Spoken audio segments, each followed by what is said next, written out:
Guys, ini adalah bulan yang ke-13 saya telah pun menjadi owner ataupun shareholder kepada 500 company US yang terbesar sekali seperti Apple, Microsoft, Nvidia dan macam-macam lagi. So, sebanyak 5,400 telah pun kita pump ke dalam Stashaway dan kita nak lihat adakah kita untung ataupun rugi, dan kalau untung berapa banyak yang kita dapat. Dan bukan itu saja, saya akan share tentang news yang tengah hangat sekarang ini, iaitu developer di negara China sedang mengalami bankruptcy ataupun senang cerita lingkup lah kan, dan adakah ianya bakal memberi kesan kepada kita semua. So guys, make sure korang tengok video ini sampai habis. Saya ada selitkan QR code di mana korang boleh claim duit free ini menggunakan TNG e-wallet. So jom kita mulakan video kita lepas korang tekan button like dan juga button subscribe. Let's go. 3, 2, 1.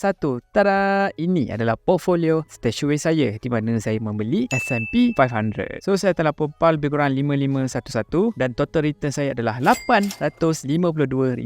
Ni profit kita lah. Dan kalau kita tambah deposit dan juga return, kita akan dapat current value di sini. Membawa kita punya keuntungan dalam percentage adalah 20%. So korang rasa keuntungan 20% dalam masa 1 tahun, 1 bulan adakah banyak ataupun tidak? Cuba korang komen. So kalau kita ke asset, 99% duit kita akan melabur ke dalam S&P 500 daripada IVV share ataupun iShare. So sekarang ni saya just pump RM100 saja. Korang rasa saya patut upkan ataupun tidak jumlah duit yang kita pump ke dalam ini? Cuba korang komen. So apabila korang melabur ke dalam S&P 500, korang akan beli 500 company dan website ini akan menunjukkan berapa percentage kah akan mengalir ke company yang 500 tersebut. So untuk Apple 7% akan mengalirkannya, Microsoft mengalir 6.49 dan seterusnya lah. So saya dapat katakan hampir ke semua company yang korang tengok dekat sini korang pernah dengar ataupun korang menggunakannya secara tidak langsung. Sebagai contoh, Apple saya rasa semua orang tahu, Microsoft komputer kita semua, Nvidia dalam PC kita ataupun laptop kita, Alphabet ni lah Google, Meta ialah Facebook, Tesla company yang tengah hangat kat Malaysia ni kan. Kemudian Johnson & Johnson, bedak Johnson kot. Kemudian ada Visa, Mastercard dan macam-macam lagi guys. Yang sedar tak sedar actually korang dah gunalah semua benda ni on your daily basis. In my opinion, saya rasa selesa lah. Sebab apa? Saya membeli stok kepada company yang produk dia tu saya guna. Tu macam saya guna YouTube, saya guna Microsoft, saya guna Apple. So saya membeli saham-saham mereka. Basically saya jadi shareholder lah kepada produk yang saya guna. Sebab itulah kita guna dengan produk tu, sebab saya rasa okey. Dan most likely ada people pun akan rasa okey jugalah. So kalau korang dah rasa produk tu teruk, korang nak ke beli produk tu lagi? Dan korang rasa company tu boleh bertahan ke kalau korang rasa produk tu teruk? Secara mudahnya macam itulah. Kalau korang yakin dengan produk dia, most likely company tu akan boleh pergi jauh ataupun at least survive lah. Jadi kita sedang tengok United States punya inflation rate. So untuk Julai bulan lepas, dia telah pun mengeluarkan interest rate 3.18, which is agak naik lah sikit, 0.2% berbanding bulan Jun hari tu. So korang boleh nampak lah, inflation rate by month turun, tiba-tiba naik. So adakah ini penyebab market rally, market crash? Kita pun tak pasti. Tapi so far ini adalah inflation rate untuk setiap tahun lah. Memang kita boleh nampak memang US memang target antara bawah 2 lah, dan nampaknya mereka punya lending ni berjaya dan dapat 3%. So tahun depan kita mungkin boleh dapat pada 2%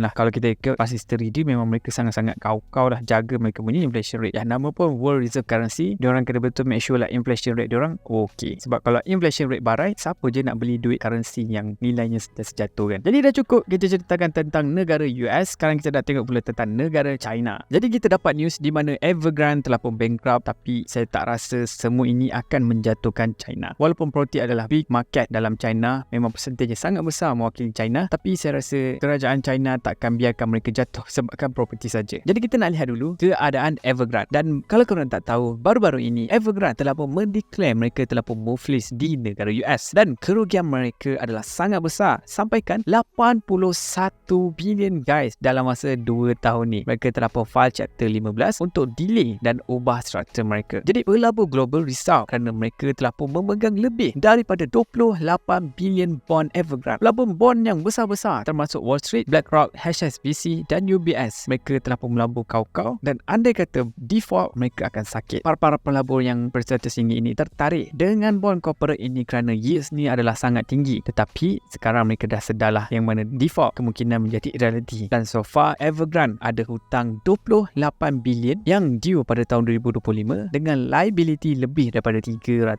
bilion dolar. Jadi kita nak lihat perspektif hartanah China, di mana membeli rumah di China ini adalah sebuah status symbol. Ianya adalah sangat penting kalau korang nak kahwin dan cara masyarakat memandang korang. Kalau korang tak ada rumah, basically korang tak boleh kahwin dan masyarakat anda pandang rendah korang, macam korang gagal. Walaupun kita dengar ini sangat pelik, tapi itulah yang realiti di sana. Senang cerita, orang di sana kuat jah lah kan. Dan ini menyebabkan Evergrande telah pun menggunakan kepercayaan berjaya ini meminjam duit secara besar-besaran nak bina rumah secara banyak-banyak. Tetapi negara China telah pun start 3 red line policy pada tahun 2020 untuk melimitkan pinjaman developer, dan ini telah pun menjadi punca Evergrande dah tak ada duit, dia punya cash flow dah kacau, menyebabkan mereka jatuh. Dan apakah impak ataupun kesan krisis ini kepada satu dunia? Jadi ramai yang risau di mana perkara ini boleh memberi impak ekonomi global seperti yang berlaku kepada krisis bank tahun 2008 di mana 30% GDP China datang daripada sektor hartanah. Dan walaupun saya telah pun cakap kat korang, trust fund gegasi seperti BlackRock ataupun bank HSBC ada exposure terhadap China developer ini, tapi actually exposure mereka adalah sangat sedikit dan kemungkinan besar tak memberi kesan pun kepada mereka. Jadi keadaan properti di China sekarang, harga rumah banyak yang dah jatuh. Ini telah pun menjejaskan kekayaan para individu yang mana kita tahu semua orang, even kita di Malaysia pun ramai yang diikat dengan hartanah ataupun properti. Itu untuk yang ada rumah lah. Tapi kalau yang tak ada rumah, orang-orang muda, orang yang tak ada rumah memang sangat happy lah sebab kan rumah kat sana mahal sangat. So dengan jatuhnya harga rumah, dia akan memberi faedah kepada rakyat biasa, membuatkan rumah menjadi affordable. So kita boleh nampak China nak common prosperity dan nak kurangkan spekulasi kat pasaran rumah. Jadi apa yang saya rasa strategi ekonomi yang China akan buat, China akan tahan diri mereka daripada memberi package stimulus ataupun duit rangsangan, senang cerita bail out lah kepada para developer ini. Sebab apa? Mereka nak fokus untuk baiki ekonomi dalaman mereka secara organik. Negara China dah nak kurangkan kebergantungan mereka kepada sektor hartanah dan nak fokus industri tinggi seperti microchips, mana kita boleh nampak lah defisit mereka makin kecil, mereka telah pun membaiki bajet dan kurangkan belanja. Jadi saya nak buat kesimpulan di mana ada kemungkinan boleh berlakunya global recession bila China kurangkan consumption, sebab kita tahu kurangnya demand akan efek semua orang lah yang jadi supplier. Bila kurangnya supply akan kurangnya pekerja yang diperlukan untuk memproducekan supply tersebut, dan ini akan jadi vicious cycle. Dan kita kena ingat lah mereka ada 1.3 billion of rakyat. So kalau semuanya kurangkan consumption mereka secara serentak, memang nak tak nak kita akan terasa lah. Banyak atau sikit kita pun tak tahu, tapi saya rasa dia akan jadi main sebab purchasing power rakyat China tidak terlalu kuat seperti negara US. Kalau macam US kurangkan consumption memang full satu dunia akan rasa, tetapi untuk China dia punya efek akan jadi tidak terlalu kuat lah. Jadi apa yang saya nampak, China akan menjadi seperti Jepun. Mereka telah pun mengalami stagnation kerana mereka terlalu banyaknya debt pada tahun 90-an. Mereka accumulate terlalu banyak debt dan sepanjang 20 tahun sampai sekarang mereka terpaksa menerima kesannya dan cuba untuk repair lah mereka punya masalah mereka. Dan kalau kita ikutkan mereka punya situasi adalah sama, kita boleh nampak Jepun punya population telah pun stagnan dan berkurang untuk jangka masa yang panjang, dan China pun dah start amount of bayi yang lahir dengan orang yang meninggal telah pun flip, membuktikan mereka punya population dah start untuk trending ke bawah lah ataupun dah berkurang. Unless mereka boleh paksa rakyat China